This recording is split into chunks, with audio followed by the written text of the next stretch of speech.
الواقع هاي مسألة يرتبط بالمصالح للمسلمين في مورد أو بالنسبة إلى شخص دخوله مصلحة للمسلمين، أحيانا واجب أحيانا يصير جائز. أما إذا ماكو مصلحة للمسلمين أو أحيانا هذا مسلم يدخل في عداد هؤلاء وضرر للمسلمين أكو، لا ما يجوز.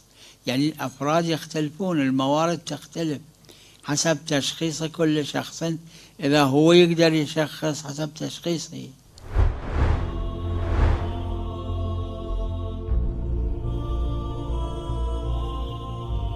في زمن الأئمة عليهم السلام أحيانا الأئمة كانوا يأذنون للبعض، مثل ذاك منو كان اسمه زمن الإمام الكاظم عليه السلام، علي بن يقطين. وفي نفس الوقت الإمام كانوا يمنعون الآخرين. يعني الأفراد يختلفون، فالواحد لو يدخل في أعمال الظالمين يكون مصلحة للمسلمين، أحيانا يجوز أحيانا لا يجب، مثل علي بن يقطين.